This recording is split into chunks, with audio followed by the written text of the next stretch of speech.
శుక్లాంబరధరం విష్ణుం శశివర్ణం చతుర్భుజం ప్రసన్నవదనం ధ్యాయేత్ సర్వవిఘ్నోపశాంతయేత్. గురుర్బ్రహ్మా గురుర్విష్ణుః గురుర్దేవో మహేశ్వరః గురుః సాక్షాత్ పరబ్రహ్మ తస్మై శ్రీగురవై నమః. వ్యాసాయ విష్ణురూపాయ వ్యాసరూపాయ విష్ణవే నమో వై బ్రహ్మనిధయే వాసిష్ఠాయ నమో నమః.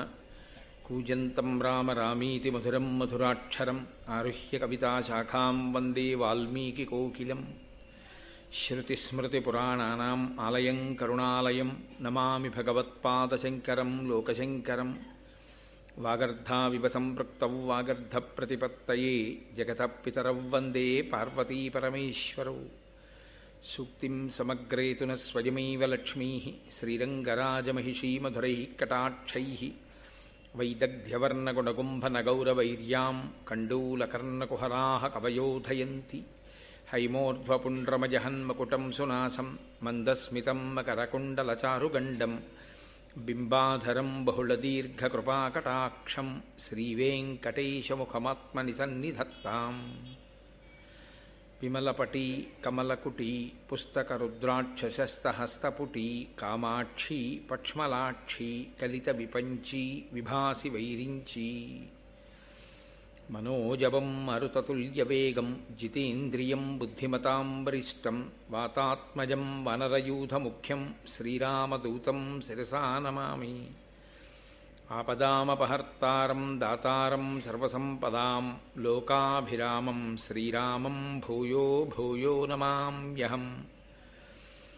నారాయణం నమస్కృత్య నరం చైవ నరోత్తమం దేవీం సరస్వతీం వ్యాసం తతో జయముదీరయేత్. హరి ఓం. పరమేశ్వర స్వరూపైన సభకి నమస్కారం. గురువు యొక్క అనుగ్రహం చేత ఉదంకుడు కాలస్వరూపమైనటువంటి ఈశ్వర దర్శనాన్ని పొందినటువంటి ఘట్టాన్ని నేను మీకు వివరణ చేసి ఉన్నాను. గురువుగారికి ఇవ్వవలసినటువంటి దక్షిణని చెల్లించే కార్యక్రమం పూర్తయిపోయిన తర్వాత గురువుగారు అనుజ్ఞనిచ్చారు ఉదంకుడికి, నీవు వెళ్ళి తపస్సు చేసుకో అని. ఆయన వెళ్ళి తపస్సుని ప్రారంభం చేశాడు. కానీ నేను నిన్న మీతో మనవి చేశాను, స్వభావము అని ఒకటి ఉంటుంది. ఆ స్వభావమునందు బలము ఉంటుంది, బలహీనత ఉంటుంది. ఈ బలహీనత అన్న శబ్దాన్ని మీరు కొంచెం జాగ్రత్తగా పరిశీలనం చేస్తే వేదాంతంలో అది జీవుడితో పాటుగా అనేక జన్మలలో చేసినటువంటి కర్మల యొక్క ఫలితము వలన ఆ కర్మల యొక్క ఫలితమును జీవుడు అనుభవించినప్పుడు ఏర్పడినటువంటి వాసనాదోషంగా అంటిపెట్టుకుని వెడుతూ ఉంటుంది అతనితో పాటుగా. నేను మీతో స్పష్టంగా దాన్ని ఇంకొంచెం వివరణాత్మకంగా మాట్లాడవలసి వస్తే, శరీరము పడిపోతూ ఉంటుంది. ఒక శరీరము కొన్నాళ్ళు ఉంటుంది, ఆ శరీరం వెళ్ళిపోతుంది. మా నాన్నగారి అన్నదమ్ములు ఉండేవారు, అందరూ వెళ్ళిపోయారు. మా అమ్మగారి అక్క చెల్లెళ్ళు ఉండేవారు, అందరూ వెళ్ళిపోయారు. ఆ తరం అంతా వెళ్ళిపోయింది. మా తరం ప్రారంభమైంది. మా తరంలో మా పెద్దనాన్నగారి పెద్ద అబ్బాయి, మా తరంలో పెద్దన్నగారు మొన్ననే పడిపోయాడు. కాబట్టి పడిపోతాయి శరీరాలు. ఒక్కొక్క శరీరం పడిపోతుంది. పడిపోతే ఆ జీవుడు శరీరంలోంచి నిర్గమిస్తాడు, బయటికి వెళ్ళిపోతాడు. వెళ్ళిపోతే ఎక్కడికి వెళ్ళాలి? ఎక్కడికి వెళ్ళడానికి ఏమి ఉండదు.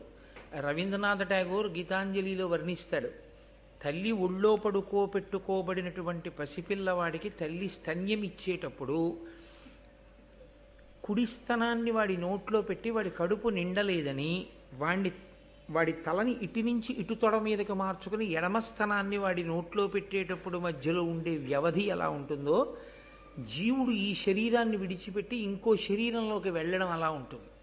భాగవతంలో దాన్ని ఒక అద్భుతమైన ఉపమానంతో వర్ణిస్తారు. గొంగళి పురుగు ఆకు మించి ఆకు మీదకి వెళుతుంది. వెళ్ళేటప్పుడు ఒక ఆకు మీదకి వెళ్ళి ఆకు చివర వరకు వెళ్ళి ఆ ఆకుకి దగ్గరగా ఉండే ఇంకో ఆకుని చూసుకుంటుంది. చూసుకుని మొట్టమొదట ఆ ముందు భాగాన్ని పైకెత్తుతుంది. పైకెత్తి గభాలన ఆ అవతల ఆకు మీదకి వాలుతుంది. వాలి పాకడం మొదలుపెట్టిన తర్వాత మెల్లిగా ఆఖరి భాగం వచ్చేటప్పటికి ఏమవుతుందంటే ఆ కొద్ది బరువుకి ఆకల పట్టుకుని ఉంటుంది. ఈ కొంచెం భాగాన్ని కూడా లాగేసుకుంటుంది అవతలాకు మీదకి, యువతలాకు దూరంగా వెళ్ళిపోతుంది. అలాగే జీవుడు ఒక శరీరాన్ని విడిచిపెట్టి వేరొక శరీరంలోకి వెళ్ళిపోతూ ఉంటాడు.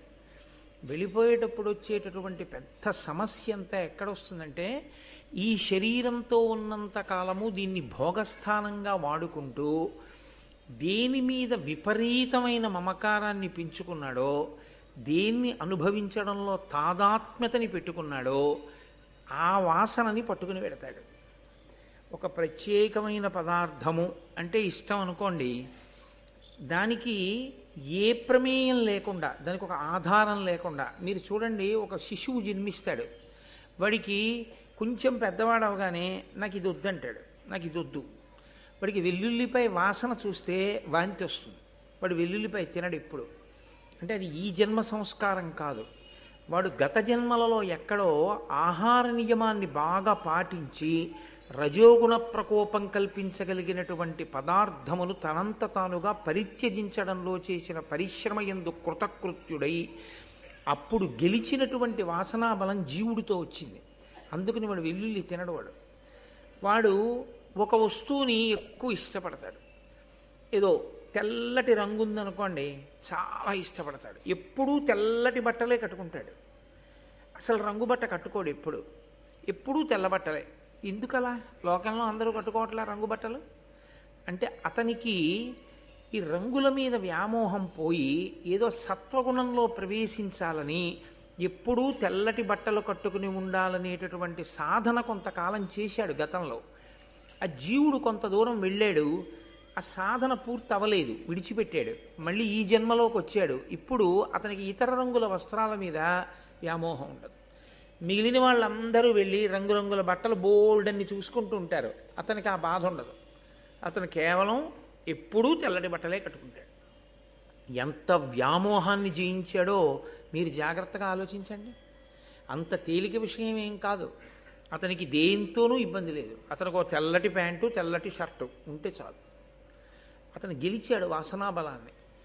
అలాగే గెలవని వాసనా బలం ఉంటుంది, ఒకదాని మీద వ్యామోహం ఉండిపోతుంది. ఉండిపోయిన వ్యామోహం కూడా జీవుడి వెంట వచ్చేస్తుంది. వచ్చేస్తే అందులో చాలా ఇబ్బందికరమైనటువంటి లక్షణం ఏమిటంటే, తాను ఇష్టపడినదేదో ఆ ఇష్టపడిన వస్తువును తాను పొందడంలో ప్రతిబంధకంగా వచ్చినటువంటి వాడు ఎవరున్నాడో వాడి మీద దీర్ఘకాలము కోపం పెట్టుకునేటటువంటి లక్షణమును కలిగి ఉండడం. ఇది పతనహేతువులలో ఒకటై కూర్చుంటుంది. ఇది ఒక్కొక్కసారి ఏమవుతుందంటే, ఆ చిట్ట చివర ప్రాణోత్క్రమణం అయిపోయే ముందు ఎవరి మీద ఎక్కువ కోపం పెట్టుకున్నాడో వాడి గురించి ఆలోచిస్తుంది. మీరు కొంచెం జాగ్రత్తగా గమనిస్తే మనసు ఆలోచించడానికి రెండే ఉంటాయి, అంటే అంటుకోవడానికి. మిగిలిన వాటి మించి వెళ్ళిపోతుంది. అలాగా వెళ్ళిపోతూ అది అంటుకుంటుంది. మీరు ఎప్పుడైనా చూసి ఉంటారు, చిన్నతనంలో మా చిన్నప్పుడు గుంటల బోర్డు అని ఒక ఆట ఆడించేవారు. అందులో ఇలా పైకి బోర్డు ఉంటుంది, దాని నిండా గుంటలు ఉంటాయి, కన్నాలు. గోళీలన్నీ కింద ఒక డబ్బా లాంటి దాంట్లో పెట్టి ఒక పుల్లతో ఇలా అనమనేవారు. ఇలా అంటే అది అలా తిరిగి సమతలంగా ఉన్న ప్రదేశం నుంచి వెడితే కిందకు వస్తుంది. అది కానీ ఏదైనా గుంతలోకి వెడితే అందులోకి వెళ్ళి నిలబడిపోతుంది. అలాగే మనసుతో ఉన్న సమస్య ఏమిటంటే, అది ఎప్పుడూ ఖాళీగా ఉండదు. అది సంకల్ప వికల్ప సంఘాతమై అలా వెడుతూ ఉంటుంది ఎప్పుడు. ఈ వెళ్ళడంలో దానికి ఇష్టమైంది కనపడింది అనుకోండి ఆగిపోతుంది, దానికి ఇష్టం లేనిది కనపడింది అనుకోండి ఆగిపోతుంది. రెండింటి దగ్గర ఆగుతుంది. ఇష్టం లేనిది ఏదో జ్ఞాపకానికి వచ్చింది అనుకోండి, ఎంత తప్పు పని చేశాడురా వీడు, ఎంత బాధ పెట్టాడురా నన్ను అని అదే పనిగా స్మరణ చేస్తుంది, పట్టుకుంటుంది అక్కడ కూడా. తనకి ఇష్టమైంది అనుకోండి, అబ్బా నాకు ఆ వస్తువు లభిస్తేనా అని దాని గురించి స్మరిస్తుంది. తాను బాగా పట్టుకునేది ఎక్కడ అంటే, ఇష్టమైన చోట, ఇష్టము లేని చోట, ఈ రెండు చోట్లే పట్టుకుంటుంది. ఈ రెండు చోట్ల పట్టుకున్నప్పుడు కూడా శక్తి క్షీణించిపోతుంది. ఇందులో చిత్రం ఏమిటంటే, కోప్పడినప్పుడు వచ్చేటటువంటి శక్తిహీనత కన్నా ఆ వస్తువు లభించినప్పుడు కలిగినటువంటి సుఖమునందు ఎక్కువ శక్తి క్షయమైపోతుంది. కాబట్టి ఈ కోపం ఉండిపోవడం అనేటటువంటి స్వభావం అంత తేలిగ్గా గెలవడం సాధ్యం కాదు. అక్కడ నేను తట్టుకోలేనండి అంటాడు. తొందరగా వెనక్కి రాలేడు. ఒక్కొక్కరు కోపం వస్తుంది, కానీ మళ్ళీ కొంచెం తొందరగా వెనక్కి వచ్చేస్తారు. అది మంచి లక్షణం. అది అలా తొందరగా వెనక్కి రాగలగడం అనేటటువంటిది అది ఒక ఈశ్వరానుగ్రహం సాధనలో. లేకపోతే అది చాలా దీర్ఘకాలం అలా ఉండిపోయింది అనుకోండి, చాలా ప్రమాదహేతు. అది జీవుడు నశించిపోతాడు దానివల్ల. ఈ దీర్ఘకాలం జ్ఞాపకం పెట్టుకుని తవ్వుకు బాధపడేటటువంటి లక్షణం ఏది ఉందో దాన్ని క్రోధము అని పిలుస్తారు. అదే లలితా సహస్రనామ స్తోత్రంలో క్రోధాకారాంకుశోజ్వల అని పేరు. అంకుశం మామటివాడు చేత్తో పట్టుకుంటాడు. పట్టుకుని ఏనుగు శరీరం మీద ఇంకెక్కడ పొడవడు ఆ చేతిలో ఉన్న అంకుశంతో. దాని మీద ఎక్కి కూర్చుని దాని కుంభస్థలం మీద పొడుస్తాడు అది పెట్టి. అది ఇంగ్లీష్ అక్షరాల్లో స్మాల్ హెచ్ ఎలా ఉంటుందో అలా ఉంటుంది. అది పెట్టి పొడిస్తే దానికి తలకాయ ఎలా ఉంటుందంటే, మంచి ఎండాకాలంలో తిరిగి ఇంటికి వస్తే తల పగిలిపోతోంది అన్నప్పుడు ఉంటుంది. ఇలా ఒంగుని కూడా లేవలేరు, ధన్ ధన్ ధన్ అంటుంది తల. అంత బాధ పెడుతుంది దానికి. ఆ బాధకి అది లొంగిపోయి మామటి ఏం చెప్తే చేస్తుంది. అంకుశం చూస్తే భయం దానికి. అది తలని ఎలా పొడుస్తుందో, క్రోధము ఎవరు క్రోధం పెట్టుకున్నాడో వాడి తలను అలా పొడుస్తుంది. ఎంత పొడుస్తుందంటే అదే గుర్తు తెచ్చుకుని ఎంత అపకారం చేశాడు రా వీడు అని జ్ఞాపకం తెచ్చుకుని బాధ పెట్టి. చిత్రం ఏమిటంటే, ఎక్కడ క్రోధం ఉందో అక్కడ కుతంత్రం పుడుతుంది. వాణ్ణి పాడు చేయడానికి అవకాశం ఎలా ఉంటుంది ఆలోచించడం మొదలెడుతుంది. అదొక పెద్ద పాపం. అది జీవుడు పతనమైపోవడానికి అజ్ఞానము చేత మాయ చేత ఏర్పడుతున్న పెద్ద కందకం అన్నమాట అది. దాన్ని దాటకపోతే మళ్ళీ దాటడానికి ఎన్ని వందల జన్మలలో దాటుతాడో ఎవరికీ తెలియదు. అలా అంటుకుని ఉండిపోతుంది. మీకు ఎదర కనపడతాయి భారతంలో అలాంటి ఘట్టాలు. దానివల్ల వచ్చేటటువంటి ఉపద్రవం ఏమిటంటే, దీర్ఘకాలం దాన్ని మనసులో పెట్టుకుని ఎలా ఎలా ఎలా అన్న ఆలోచన వస్తూనే ఉంటుంది. అదే జరిగింది ఉదంకుడి విషయం. ఇంత దర్శనం చేశాడు, ఇంత గురుదక్షిణ కట్టాడు, గురువుగారి దగ్గర ఆశీర్వచనం పొందాడు, ధన్యుడయ్యాడు, ఆశ్రమాన్ని నిర్మించుకున్నాడు, చక్కగా తపస్సు చేస్తున్నాడు. కానీ అతనికి అప్పుడప్పుడు జ్ఞాపకం వస్తూ ఉంటాడు తక్షకుడు. ఎప్పుడు తక్షకుడు జ్ఞాపకం వచ్చినా ఆనాడు ప్రార్థన చేయడం చేశాడు తక్షకుణ్ణి. అది ప్రేమ చేత కాదు, లొంగ తీసుకోవడం కోసమని మనసులోంచి వచ్చినటువంటి ఒక రకమైన ప్రకోపం. అది పూర్తి పరిణిత వలన కలిగినది కాకపోయింది. దానివలన ఇప్పుడు అతనికి తక్షకుడి మీద క్రోధం ఆవహించింది. నేను ఆనాడు పౌష్య మహారాజు యొక్క భార్య దగ్గర కుండలములను తీసుకొస్తుంటే వాటిని అపహరించాడు, నాగలోకానికి తీసుకుపోయాడు. నేను అంత కష్టపడి మళ్ళీ వాటిని తెచ్చుకోవలసి వచ్చింది. నన్ను ఎంత బాధ పెట్టాడు. కాబట్టి ఈయన్ని విడిచిపెట్టకూడదు, తక్షకుణ్ణి విడిచిపెట్టకూడదు అన్నప్పుడు తక్షకుణ్ణి పాడు చేయడానికి రెండు మార్గాలు ఉంటాయి. అప్పుడు ఒకటి, తానే పాడు చేయొచ్చు. ఎందుచేత? తాను తపోనిధి, ఇప్పుడు చాలా తపస్సు చేసి ఉన్నాడు కాబట్టి. ఒకటి, తన తపస్సు చేత శాపవాక్కుని విడిచిపెట్టడం. నీకు ఈ కష్టం కలుగుతుంది కానీ అలా చేస్తే తను చేసిన తపస్సు క్షీణించిపోతుంది. శాపవాక్కు ఎప్పుడు విడిచిపెట్టినా వరం ఇచ్చిన రెండిటికీ పోతుంది చేసినటువంటి తపస్సు. కాబట్టి ఆయన ఆలోచించి ఒక నిర్ణయానికి వచ్చాడు. ఎంత తమాషాగా ఉంటాయో చూడండి. క్రోధంలో వచ్చేటటువంటి ఆలోచనలు ఎలా అల్లుకుంటాయో చూడండి మనిషిలోంచి. నన్నింత కష్టపెట్టినటువంటి వాడు తక్షకుడు. నిష్కారణంగా ఒక బ్రహ్మచారి గురుదక్షిణ తెచ్చుకుంటుంటే ఇబ్బంది పెట్టిన వాణ్ణి శిక్షించవలసిన వాడెవరిప్పుడు? రాజే. ఏ రాజు గురుదక్షిణ ఇవ్వడంలో సహకరించాలో ఆ రాజే గురుదక్షిణ తెచ్చుకుంటున్నప్పుడు ఇబ్బంది పెట్టిన వాడిని కూడా శిక్షించాలి. ఇప్పుడు నేనున్న ప్రాంతం జనమేజయుడి చేత పరిపాలింపబడుతోంది కాబట్టి నేను వెళ్ళి జనమేజయుడికి ఫిర్యాదు చేస్తాను. అప్పుడు నా తపస్సేం భంగపడత కదా. ఇప్పుడు జనమేజయుడికి చెప్తే జనమేజయుడు తక్షకుడిని నాశనం చేయాలి. తక్షకుడితో పోకూడదు ఇది. తక్షకుడితో పాటుగా ఇలాంటి పాములన్నీ నశించిపోవాలి. అంత కక్ష ఎందుకు అంటే మరి తాను ప్రార్థన చేస్తే ఎవరూ కనపడలేదుగా. నాగలోకానికి వెళ్ళి అన్ని పద్యాలు చదివినా కనపడి సత్కరించిన వాడు ఎవరూ లేడుగా. ఎవరో దివ్యపురుషుడు అనుగ్రహించాడు కానీ అక్కడ. కాబట్టి ఇప్పుడు ఆ నాగవంశం అంతా పాములన్నీ నశించిపోవాలి. అయితే ఒకటి, ఇటువంటి ఆలోచనలు వచ్చే ముందు ఒక్కొక్కసారి ఈశ్వర సంకల్పములు కూడా ఉంటాయి. అది ఎక్కడ అన్నది మీకు నేను ఆ ప్రత్యేకమైన సందర్భంలో వివరణ చేస్తాను. కాబట్టి ఇప్పుడు తక్షకుడితో పోకూడదు. తక్షకుడితో పాటు మిగిలినటువంటి నాగవంశమంతా నశించిపోవాలి. దీనికి నేను జనమేజయుడి దగ్గరికి వెళ్ళి ఆయన యొక్క మనసు పాములన్నింటినీ కూడా నశింపచేసే విధంగా ఆయన మనసులో ప్రచోదనం కలిగేటట్టు మాట్లాడతాను. మీకు ఇందులో ఒక తమాషా ఉంటుంది. బాగా కోపం ఉన్నవాడు వెంటనే మాట్లాడడం ఒక ఎత్తు, అదుపు తప్పి ఉంటుంది ఆ మాట. అప్పుడు నోటి నుంచి వచ్చేటటువంటి మాటలో ఉచ్చనీచములు ఉండవు. గబుక్కుని నోటి వెంట అనరాని పరుషవాక్యాలు వచ్చేస్తాయి.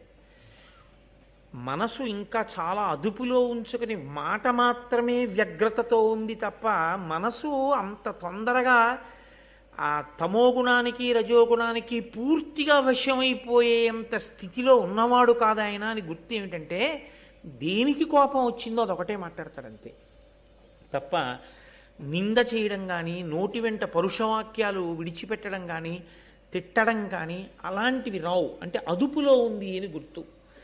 ఇందులో తిన్నగా వెళ్ళి తాను జనమేజయుడికి చెప్పేశాడు అనుకోండి, అది ఏదో అతకని విధంగా తన కోపం అంతా వెళ్ళగక్కినట్టు ఉంటుంది. కానీ అలా ఉండకూడదు. ఇప్పుడు తన కోపం వెళ్ళగక్కడం ప్రధానం కాదు, జనమేజయుడికి కోపం రావాలి తక్షకుడి మీద. ఇప్పుడు తన కోపాన్ని జనమేజయుడి మనసులో పెట్టాలి.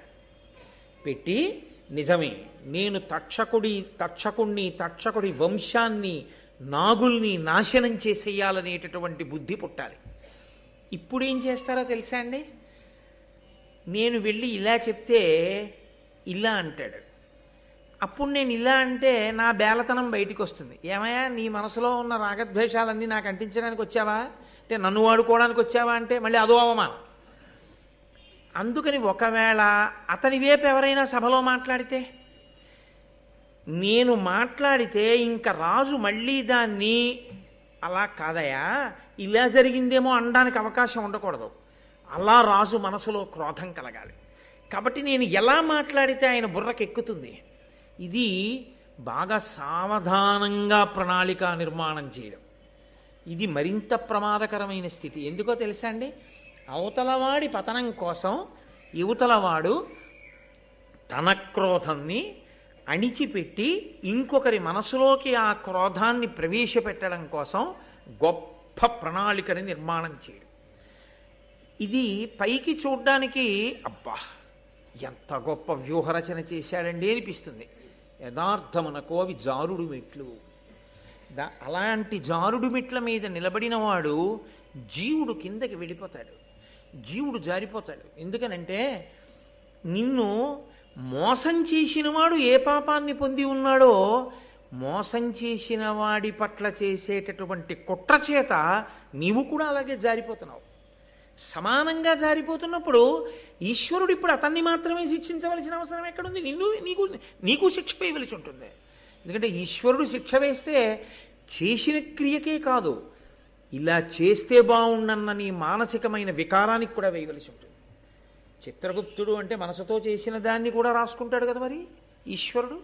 అందుకని నీ మనసు యందు రాకూడని ఆలోచనలు వచ్చాయి, రావడమే పాపహేతువు. ఇప్పుడు ఈ పాపహేతువు ఏం చేస్తుందంటే వాణ్ణి శిక్షిస్తే నిన్ను శిక్షించాలి. నువ్వు శిక్షార్హుడవే, నువ్వు పుణ్యాత్ముడవై నిలబడినది ఎక్కడ? నిన్ను కాపాడడానికి నేను బయలుదేరడానికి నువ్వు నన్నే నమ్మి నిలబడింది ఎక్కడ? వాడిని ఎలా పాడు చేయొచ్చని నీ ఆలోచనలు నువ్వు చేయలా అన్న స్థితి వస్తుంది కదా. అందుకని జారుడు మెట్ల మీద నిలబడ్డట్టు క్రౌర్యముతో ఆలోచించి ప్రణాళికా నిర్మాణము చెయ్యడం అనేటటువంటి దాని యందు బ్రాహ్మణునికి అటువంటి వ్యగ్రత అస్సలు పనికిరాదు. బ్రాహ్మణుడు అసలు ఆలోచించకూడదు. ఎందుకనంటే ఆయన ఉదారుడై లోకమునకంతటికీ మార్గాన్ని చూపించవలసిన వాడు. వెంటనే ఉద్ధరించి మనసు సంస్కరింపబడేటటువంటి స్థితి తేవాలి తప్ప అసలు అవతల వారిలో కలిగిన ఆలోచనని కూడా ప్రోత్సహించకూడదు. అటువంటి ఉదంకుడు ఇంత తపస్సు చేసినవాడు ఇటువంటి ఆలోచన, ఇంత గొప్ప వ్యూహ నిర్మాణం చెయ్యకూడదు. దాని వలన ఉదంకుడు ఉన్నతిని పొందుతున్నాడా అని మీరు నన్ను అడిగితే ఏం చెప్పవలసి ఉంటుందంటే, ఖచ్చితంగా ఆయన జారుడు మెట్ల మీద నిలబడుతున్నాడు ఇవాళ అని చెప్పవలసి ఉంటుంది. అది ఎవరికైనా అంతే. మహాభారతం అత్యంత సున్నితమైన విషయాన్ని స్పృశిస్తోంది. అందుకే జీవితంలో మహాభారతాన్ని బాగా విన్నటువంటి వారు తాము జారిపోకుండా ఎలా నిలబడాలో తెలుసుకుంటారు. తాము జారిపోకుండా నిలబడితే కదూ అసలు ఆ గౌరవం. అలా ఈశ్వరుడి దృష్టిలో మీరు ఏ పని చేస్తున్నా ఎప్పుడూ ఒక విషయాన్ని జ్ఞాపకం పెట్టుకోవాలి, నేను ఈశ్వరునకు జవాబుదారి. ఈశ్వరుడొక్కడు నా ఆలోచన సరళిని గమనించగలిగితే చాలు, నాకు ఏ కితాబులు అక్కర్లేదు. ఈశ్వరుడి దృష్టిలో నేను దోషినైన నాడు లోకమంతా పొగిడినా నే చేసిన నేరాన్నించి నేను తప్పించుకోవడం సాధ్యం కాదు. ఇదొక్కటి పరిశీలనం అలవాటైపోయిందనుకోండి, మీరు తొందరపడి అధర్మం వైపుకు వెళ్ళలేరు. మీరు ఈశ్వరుణ్ణే గట్టిగా పట్టుకుని ఉంటారు. మీకు ఎక్కువ బాధ కలిగితే దాన్ని ఈశ్వరుడికే వెళ్ళి చెప్పడం అలవాటైందనుకోండి, ఈశ్వరుడి కాళ్ళు పట్టుకోవడమే అలవాటైందనుకోండి, ఈశ్వరుడికి మీరు విడిచిపెడితే ఆయనకి తెలుసు ఎలా బుద్ధి చెప్పాలో, ఆయనకి తెలుసు మిమ్మల్ని ఎలా రక్షించాలో, మిమ్మల్ని ఎలా కాపాడాలో. అనవసరంగా మనం ప్రణాళికలు వేసేసి మనం జారిపోవడం ఈ జన్మతో పోదు. ఈ క్రోధం జీవుణ్ణి పట్టు కూర్చుందంటే ఎన్ని జన్మల వరకైనా వెడుతుంది. ఇది ఎక్కడి వరకు వెళ్ళిందో తెలుసా అండి? ఇక్కడ మొదలుపెట్టిన కథ. ఉదంకుడి మనసులో కృతయుగంలో వచ్చిన ఆలోచన కలియుగం వరకు నడిచింది. దాని ప్రభావం, ఒక్క మాట ప్రభావం కృతయుగంలో జనమేజయుడి దగ్గర, కృతయుగంలో ఆనాడు కద్రువ ఇచ్చినటువంటి శాప ప్రభావం కలియుగంలో ఫలించడానికి ఈయన మాట్లాడిన మాట కారణమైంది. అంటే దైవము యొక్క శాసనము అమలు కావడానికి ఇవాళ ఉదంకుడు పనికొచ్చాడు. ఎందుకు పనికొచ్చాడు? రజోగుణ ప్రకోపం ఉండిపోబట్టి పనికొచ్చాడు. అది లేకపోతే ఇతన్ని సాధనం చేసుకోరు, ఇతనికి ఆ అపవాదు వచ్చే అవకాశం ఉండదు. కాబట్టి ఇప్పుడు ఆయన జనమేజయుడి దగ్గరికి వెళ్ళి అంటున్నాడు, మితహిత సత్యవాక్య. ఎంత గమ్మత్తుగా ఉంటుందనుకుంటున్నారు? మామూలుగా వెళ్ళి మాట్లాడినప్పుడు కన్నా అవతల వారి వలన ఒక ప్రయోజనాన్ని సాధించుకోవాలనుకుని బాగా ప్రణాళిక వేసుకుని వచ్చిన వాడు మాట్లాడే మాటలు చాలా పకడ్బందీగా ఉంటాయి. కాబట్టి ఏమని పిలిచాడంటే, జనమేజయుణ్ణి పిలుస్తూనే మితహిత సత్యవాక్య జనమేజయ భూజనవంద్య ఏను సుస్థితి గురుదేవ కార్యములు చేయగబూనుటెరింగి వంచనోన్నతమతి అయి అకారణమున నాకపరాధము చేసే తక్షకుండు అతి కుటిల స్వభావుడు పరాత్మ విశేష వివేక శూన్యుడై. ఆయన అన్నాడు, మితహిత సత్యవాక్య అని పిలిచాడు. ఎక్కువ మాట్లాడడం అనేటటువంటిది ఒక దోషం శాస్త్రంలో. ఎక్కువ మాట్లాడడం అనేటటువంటిది ఆయుర్దాయాన్ని తగ్గిస్తుంది, ఒకటి. రెండు, మీరు ఎక్కువ మాట్లాడడం వల్ల రెండు దోషములు వచ్చి అందులో చేరిపోతాయి. ఒకటి, మీరు ఏదో ఒకటి చిట్ట చివరికి ఏమంటారంటే చూస్తానులేండి అంటారు. చూస్తానులేండి అంటే సగం చేస్తానులేండి కాదు. ఆ తర్వాత మీరు ఎందుకంటారంటే అది ఇప్పటికి వెళ్ళిపోతాడుగా తర్వాత చూడొచ్చు. కానీ అది ఏమవుతుందంటే అసత్య దోషం కింద వెళ్ళి పడిపోతుంది. అది పెద్ద దోషం.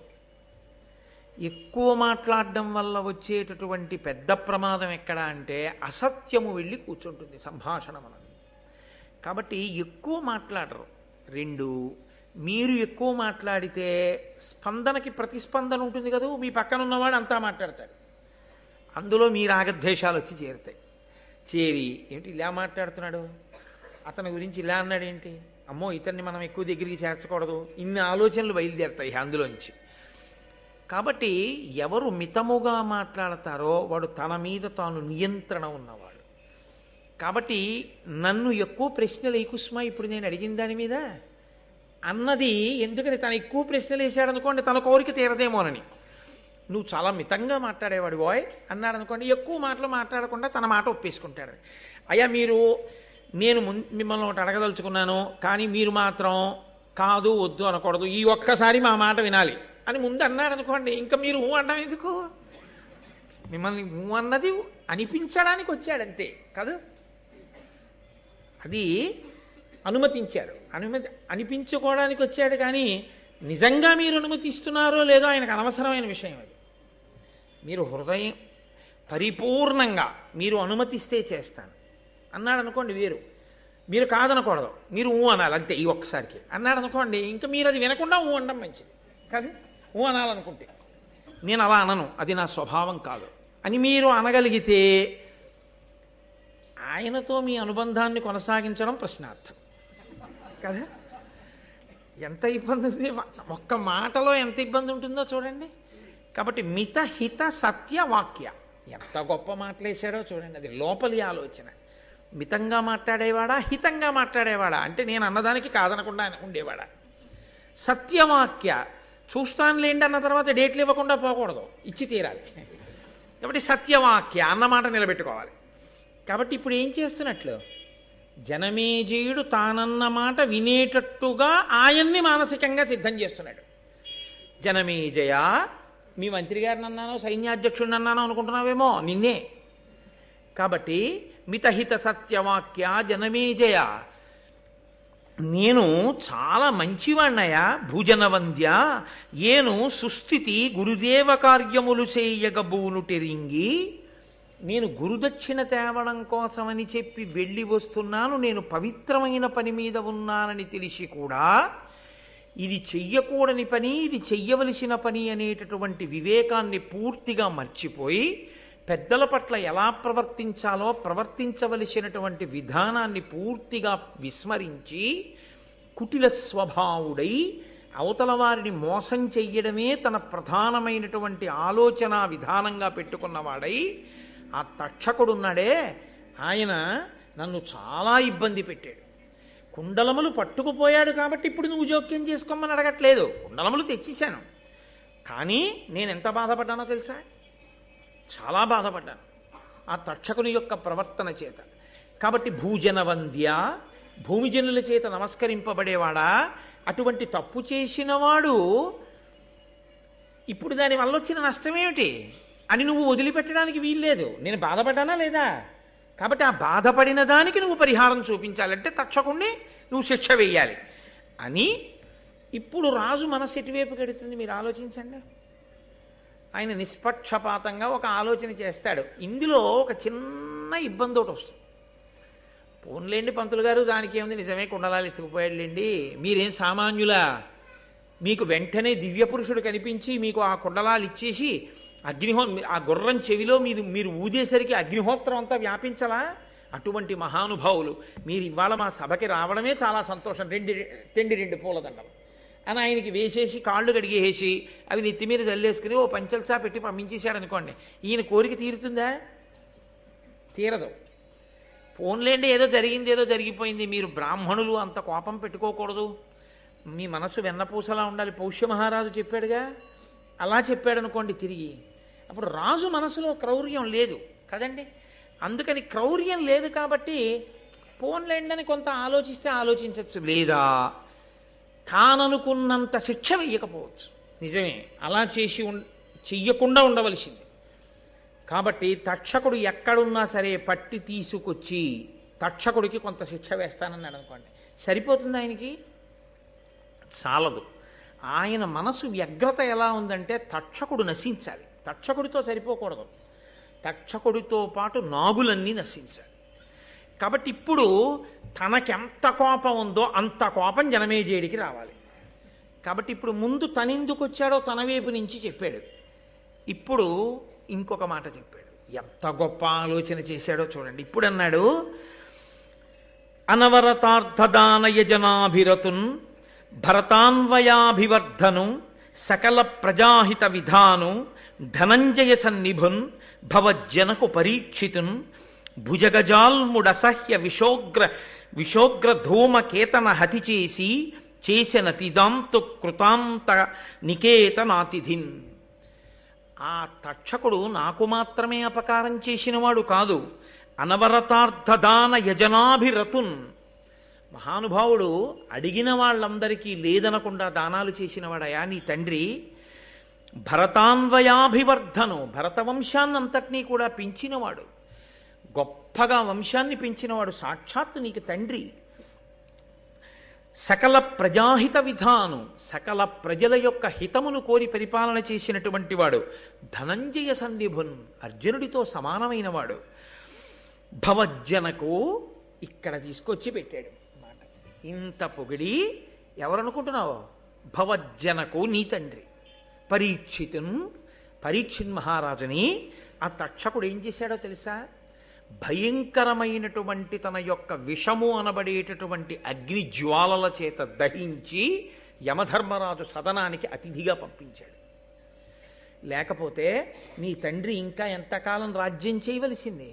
మీ తండ్రిని పొట్టన పెట్టుకున్నవాడు ఆ తక్షకుడే. ఈ మాట అనేసరికి ఎంత కాదన్నా జనమేజయుడిలో తాను కోరిన ప్రతిస్పందన వస్తుంది కదండి. ఇది ఆయన ఆలోచన. మా నాన్నని చంపేశాడు కదూ. తక్షకుడు ఎందుకు చంపాడు? ఒక బ్రాహ్మణ వాక్కు కొరకు చంపాడు. శృంగి అనబడేటటువంటి మహర్షి కుమారుడు ఒకడు శపించాడు, నేటికి 7వ రోజు లోపల నువ్వు తక్షకుని యొక్క విషము చేత మరణిస్తావు అని శాపవాక్కు విడిచిపెట్టాడు. ఆ శాపవాక్కు నిజమవ్వాలి కాబట్టి తక్షకుడు వచ్చి చంపాడు. దాన్ని ఎంత చమత్కారంగా చెప్పాడో చూడండి ఆయన. అంటే ఏదైనా సరే అవతల వారికి కోపం తెప్పించేటట్టుగా మాట్లాడగలిగినటువంటి ప్రజ్ఞ. వాక్కు ఎంత దూరం వెడుతుందో, వాక్కు ఎంత శక్తివంతమైందో చెప్తున్నారు. ప్రహ్లదుడైన అతను కాదనకిట్టిపాటి అపకారము తక్షకుడేక విప్ర సంబోధన చేసే నృపపుంగవ, నీవు అనేక భూసురాపాదిత సర్పయాగమున భస్మము చేయుము. తక్షకాదికా కోదర సంహతిన్ హుతమహోగ్ర సమగ్ర శిఖాచయంబులన్. తక్షకుడు ఎందుకు చంపేశాడో తెలుసా మీ నాన్నని? తక్షకుడికి మీ నాన్నకి ఏమీ వైరం లేదు. మీ నాన్నగారు తక్షకుడిని ఎప్పుడూ ఏమీ అనలేదు. ఎవరో ఒక బ్రాహ్మణుడు మారు పలకలేదన్న కోపంతో మీ తండ్రి ఆయన మెడలో ఒక మృత సర్పాన్ని వేశాడు. తండ్రి మెడలో మృత సర్పాన్ని వేశాడన్న మాటకి కోపం వచ్చి ఆ ముని యొక్క కుమారుడు నేటికి 7వ రోజు లోపల నువ్వు తక్షకుడి వలన మరణిస్తా అన్నాడు. అంటే ఇప్పుడు తక్షకుడికి 2 మార్గాలు ఉన్నాయి. ఒకటి శృంగి మాటకి చంపేయడం, 2 శృంగి మాటకి చంపకపోవడం. ఎందుకు చంపకుండా ఉండొచ్చు? మీ నాన్న ఎంత గొప్పవాడో ఇందాక చెప్పే కదా, ఇక్కడ చెప్పలేదు, ముందే చెప్పాడు పద్యంలో.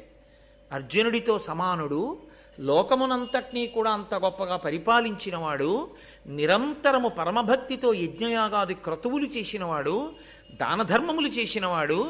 అటువంటి వాణ్ణి ఒక బ్రాహ్మణుడు తక్షకుడు చంపుతాడని అన్నాడని వెళ్ళి చంపేశాడు తప్ప, ఆ బ్రాహ్మణుడి దగ్గరికి వెళ్ళి మధ్యలో నేనా దొరికాను నీకు, నే చంపుతానని శాపవాక్కెందుకు విడిచిపెట్టావు?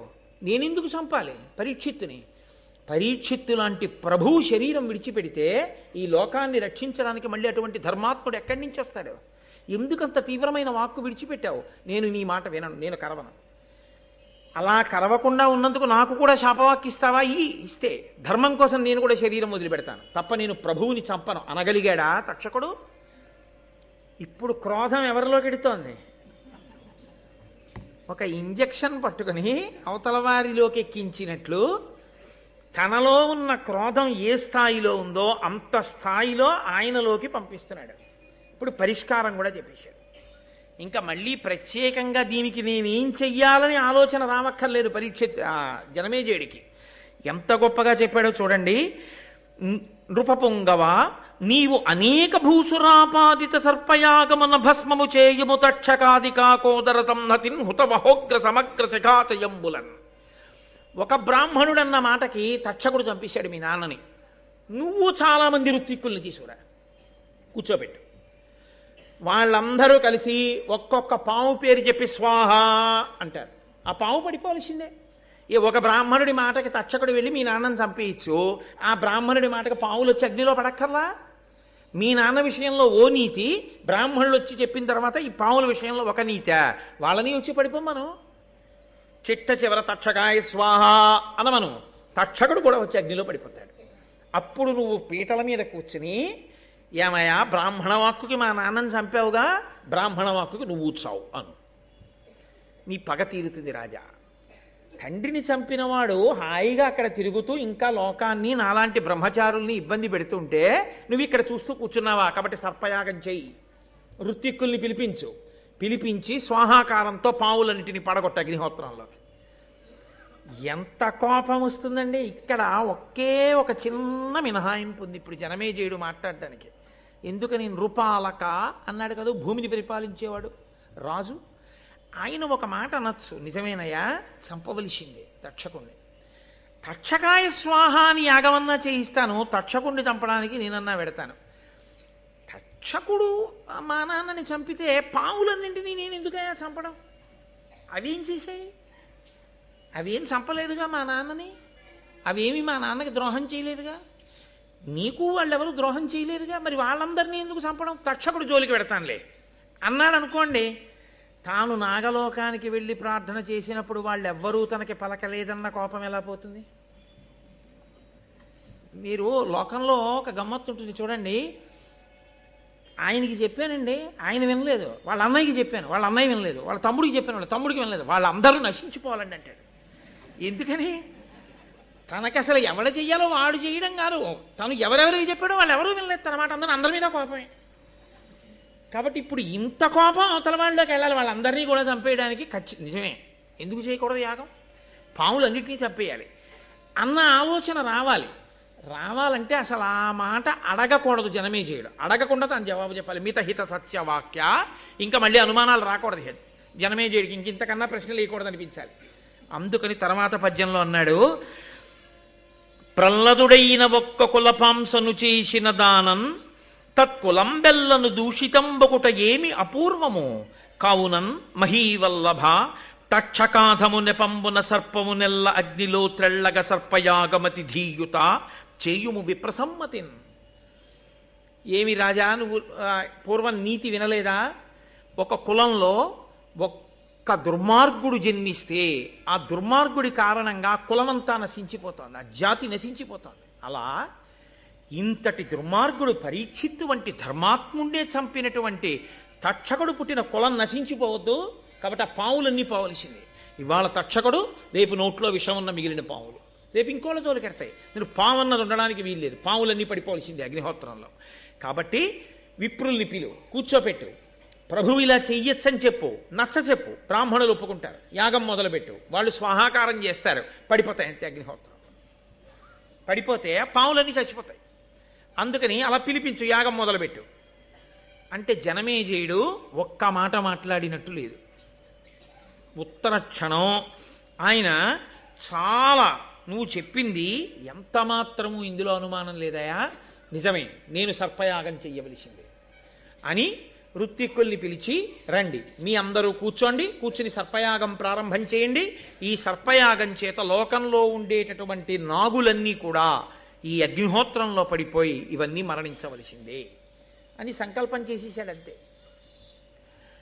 చాలా జాగ్రత్తగా జ్ఞాపకం పెట్టుకోవలసిన విషయం ఏంటంటే, చాలా కోపం వచ్చినటువంటి వ్యక్తి చాలా కోపంలో ఏ ప్రణాళికా నిర్మాణము చేయరాదు. కోపంగా ఉన్నప్పుడు మీరేమీ ఆలోచన చేయకూడదు. అంతకన్నా ఏది చెయ్యాలో మీరు కోపంతో ఇంకోరికి చెప్పొదిలేయడం చాలా మంచిది తప్ప మీరు ఆలోచన చేసి అప్పుడు ఏమి నిర్ణయాలు మీరు తీసుకోకుండా ఉండడం మంచిది. ఎందుకో తెలుసా? ఇదిగో ఇలాగే పెడుతుంది. ఆ బుద్ధి యందు కలిగిన వ్యగ్రత సరి అయినటువంటి రీతిలో ఆలోచన చెయ్యనివ్వదు. ఆ చెయ్యనివ్వనప్పుడు ఏం చేస్తుందంటే కిందకి జారి చేస్తుంది, పడగొట్టేస్తుంది. అలా పడిపోకుండా ఉండాలి అంటే అంత కోపంగా ఉన్నప్పుడు మీరు ప్రయత్నపూర్వకంగా కాసేపు మీరు ఆలోచన చేయడం ఆపేసి దాన్ని వదిలిపెట్టేయడం కోసమని మార్గాన్ని ఎంచుకోవాలంతే. లేకపోతే దీర్ఘకాలం దాని యొక్క పరిణామం ఆశ్చర్యకరంగా వెళ్ళిపోతుంది. కాబట్టి ఇప్పుడు ఇంత జనమేజయుడు అంగీకరించాడు. అందుకే మహాభారతంలో చెప్పినటువంటి ఏ విషయమైనా సమాజమునందు ఏ కాలములో ఏ వ్యక్తికి అన్వయము కానిది ఉండదో వ్యాసుడు గుండెల మీద చెయ్యేసుకు చెప్పాడు. నేను భారతంలో చెప్పినటువంటి ఏ విషయమైనా సమాజమునందు ఏ వ్యక్తికి ఏ సందర్భంలోనూ అన్వయము కాదన్నది లేదు. మనలో అందరం కోపాలు వచ్చిన వాళ్ళమే, కోపాలు వచ్చినప్పుడు ఆలోచించిన వాళ్ళమే, ఆలోచించి ప్రణాళికా నిర్మాణాలు చేసేసే ప్రయత్నాలు చేసిన వాళ్ళమే, చేసి ఒక్కొక్కరు గోతిలో పడిపోయిన వారే, ఇబ్బందుల్లోకి వెళ్ళిపోయిన వారే.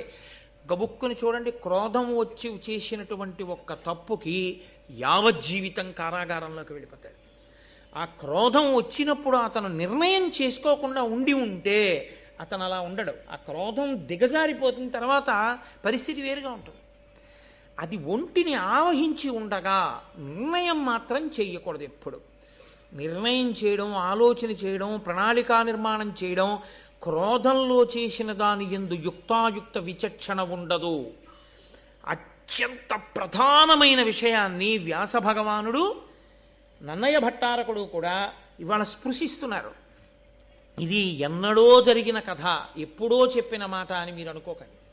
నేను ఇంతకన్నా మీకు దీని గురించి వివరణ చేసి చెప్పక్కర్లేదు. కానీ మీరందరూ ప్రాజ్ఞులు, మీరు ఇప్పటికే దీని సందేశాన్ని అందుకుని మీరు బాగా ఆలోచన చేసుకుంటే దీని వలన మనం ఎంత అమృతాన్ని పొందవచ్చో, జీవయాత్రలో ఈ జన్మలో ఇప్పుడు కాదు, ఎన్ని జన్మల వరకో జీవుడితో పాటుగా పట్టికిడిపోకుండా క్రోధాన్ని మనని మనం ఎలా నిగ్రహించుకోవచ్చో మనకి మహాభారతంలో ప్రత్యేకించి ఈ ఘట్టం మనకి తెలియచేస్తుంది. ఇప్పుడు వింటున్న వాళ్ళు ఎవరు ఈ విషయాలు? నైమిషారణ్యంలో కూర్చున్న మునులు. వాళ్ళు ముక్కున వేలేసుకున్నారు. అన్న ఎంత మాటయా, జనమేజయుడు సర్పయాగం మొదలుపెట్టాడా? అందులోకి వచ్చి పావులన్నీ పడిపోతాయా? పావులన్నీ కాలిపోతాయా? అగ్నిహోత్రుడికి ఒక లక్షణం ఉంది. ఆయన హవ్యవాహనుడు కదండి. ఆయనలో ఏదైనా వేస్తే, వైదికంగా మంత్రం చెప్పి బ్రాహ్మణులు వేస్తే దేని కొరకు పుచ్చుకుంటాడంటే దేవతలకి పట్టుకెళ్ళి ఇవ్వడానికి పుచ్చుకుంటాడు. ఆయన హవ్యవాహనుడు అని పేరు ఆయనకి. హవ్యం కానీ కవ్యం కానీ, పితృదేవతలకి ఇస్తే కవ్యం అంటారు, దేవతలకి ఇస్తే హవ్యం అంటారు. ఈ రెండిటినీ అగ్నిహోత్రంలో వేసి వాళ్ళకి అందచేయవయా అంటే వాళ్ళకి పట్టుకెళ్ళి ఆయన అందించేస్తాడు. అగ్నిహోత్రుడి ముఖంగా వెడితే ఎంగిలి కాదు, పవిత్రం అవుతుంది. మరి ఇప్పుడు అగ్నిహోత్రుడు తాను తినకుండా అది పట్టుకుని వెళ్ళి కదా దేవతలకు ఇస్తాడు. మరి ఇప్పుడు సర్పయాగంలో పడినటువంటి పాముల్ని ఎవరికి పట్టుకెళ్ళి ఇవ్వడానికి? ఎవరికీ పట్టుకెళ్ళి ఇవ్వడానికి కాదు. ఏం చేయడానికి? అగ్ని కాల్చాలి వాటిని. ఇప్పుడు ఆ పాములన్నీ పడిపోతుంటే విషంతో అసలు పాముకి అగ్ని అంటే భయం. అది మంత్రము యొక్క కట్టు చేత గిలగిల తన్నుకుంటూ వచ్చి పడిపోతుంది అగ్నిగుండంలో. పడిపోతే అగ్ని కీలలతో అది కాల్చాలి. మరి అగ్నిహోత్రుడు తిరస్కరించడా? నేను ఇదేమిటయా ఇలాంటి పనులు నాకప్ప చెప్పారు మీరు? మంత్రంతో హవ్యం ఇవ్వండి పట్టుకెడతాను దేవతలకి, కవ్యం ఇవ్వండి పట్టుకెడతాను పితృదేవతలకి. ఇదెక్కడి ప్రారంభం? మీరు మంత్రం చెప్పి పాముల్ని తీసుకొచ్చి నాలో బారేస్తే నేను కాల్సిన అదే పనిగా ఇక్కడ కూర్చుని ఒకటా రెండా? ఎన్ని పాములు, ఎన్ని రంగుల పాములు, ఎన్ని తెల్ల పాములు ఎదర చూతురు. కానీ ఒక్క కద్రో కొడుకుల పేర్లే అంత విచిత్రంగా ఉంటాయి. ఇన్ని పాములు వచ్చి పడిపోతుంటే ఆయన కర్మ వీటన్నిటినీ కాల్చడం, ఎంత వాసన అదంతా. ఆయన కాల్చడం ఏమిటయా? ఎంత గొప్ప ప్రశ్న వేశారో చూడండి. ఆయన ఎలా కాల్చాడు, జనమేజయుడు ఎలా చేశాడు ఈ సర్పయాగాన్ని? పోని ఈ జనమేజయుడు చేసినటువంటి సర్పయాగంలో సర్పములన్నీ పడిపోయి ఉంటే పాములు ఉండకూడదుగా? అసలు ఇక పామన్నది మిగలకపోతే పాముల జాతి ఉండకూడదుగా? అంతరించిపోవాలి. మరి పాముల జాతి అంతరించిపోకుండా పాములు ఉన్నాయంటే అన్ని పాములు పడలేదుగా. కొన్ని పాములు ఉండిపోయాయి. కొన్ని పాములు ఉండిపోయాయంటే ఆ యాగం పూర్తి అవ్వలేదుగా, మధ్యలో ఆగిపోయిందనమాట. ఎక్కడ మధ్యలో ఆగిపోతేనే కదా కొన్ని పాములు మిగిలే, కొన్ని పాములు మిగిలితేనే కదా ఇప్పుడు పాములు ఉన్నాయి. మరి అలా ఎందుకు ఆగిపోయింది యాగం మధ్యలో? మామూలుగా ఓ యాగం మొదలెట్టి యజ్ఞపురుషుడు వచ్చేసి పాయస పాత్ర ఇచ్చేస్తే పూర్తి చేసేయచ్చు. కోపం ఉన్నవాడు మొదలెడితే కోపం తీరే వరకు జరుగుతుంది కదండి. కోపం ఉన్నవాడు మొదలుపెట్టిన యాగాన్ని మధ్యలో ఆపడానికి కోపం ఎందుకు తీరిపోయింది? కోపం తీరిపోవడానికి పరీక్షిత్ బతికాడా? మళ్ళీ బతకడగా. మరి అటువంటిప్పుడు ఎందుకు ఆపాడు? ఎందుకు ఆగింది యాగం?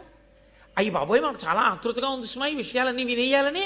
తొందరగా చెప్పవయ్యా, మాకు బాగా అర్థమయ్యేటట్టుగా మహానుభావ సౌతి ఏదా విషయాలు చెప్పు, మేము వింటాం. కాబట్టి ఇప్పుడు ప్రశ్న ఎక్కడ మొదలైందో జవాబు అక్కడే మొదలవ్వాలి. అది శిష్యుని యొక్క ఆర్తి. వైదికంగా వచ్చారు వాళ్ళు.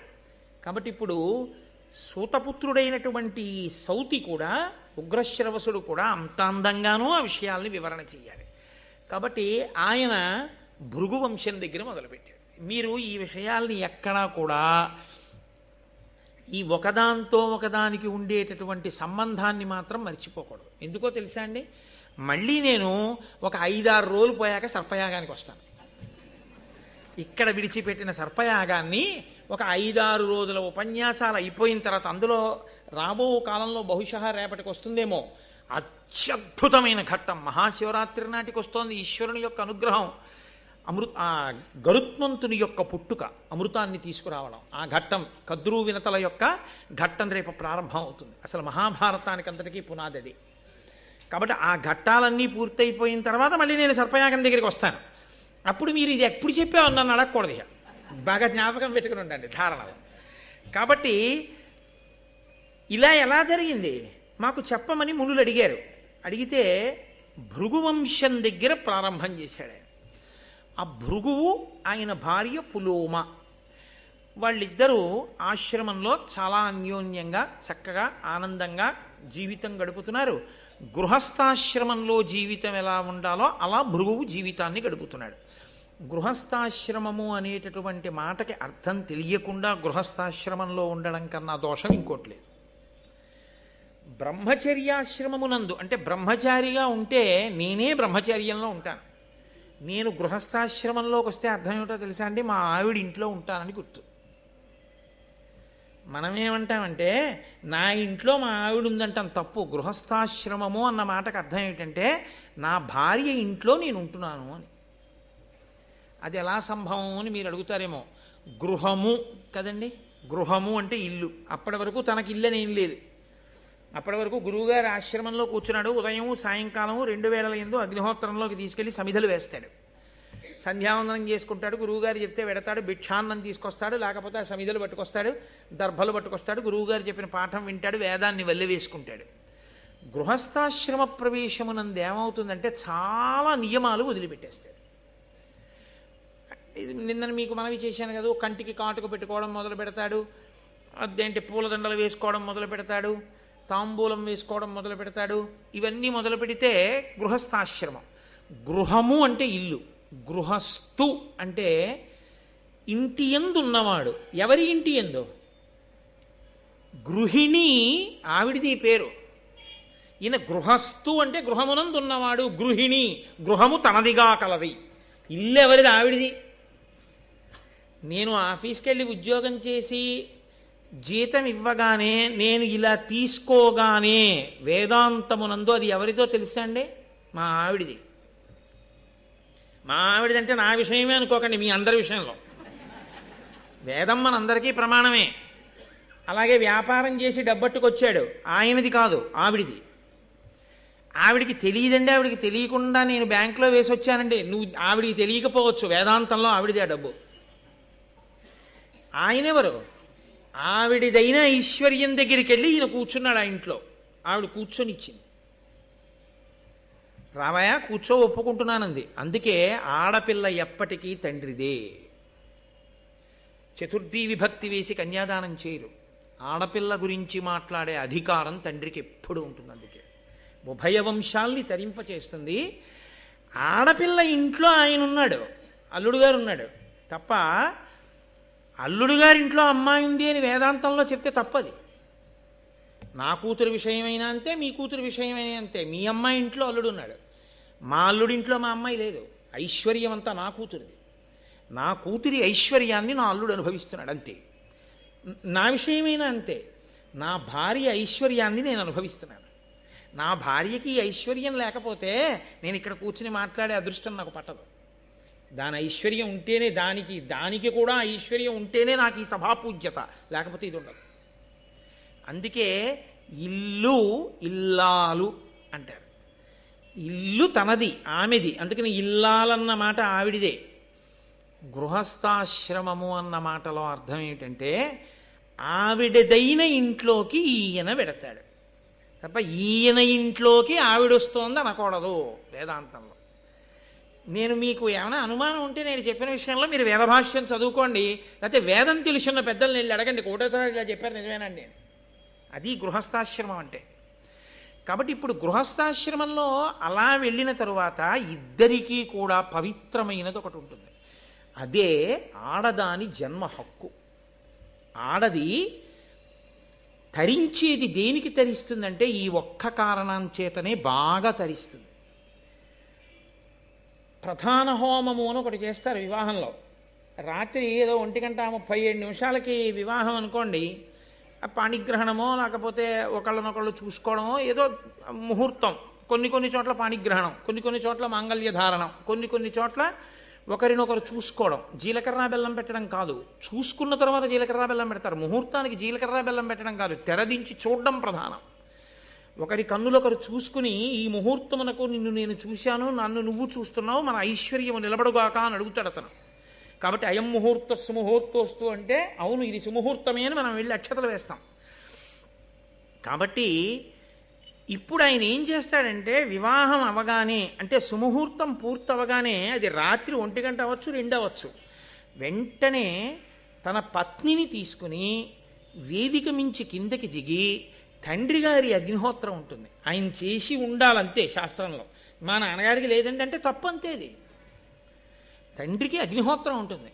తండ్రి అగ్నిహోత్రాన్ని తీసుకొచ్చి వరుడు యొక్క ఆ హోమ గుండాన్ని వెలిగిస్తాడు, అగ్నిని వెలిగిస్తాడు. ఈ అగ్ని సంరక్షణ చేసేటటువంటి కర్తవ్యం ఇల్లాలిది.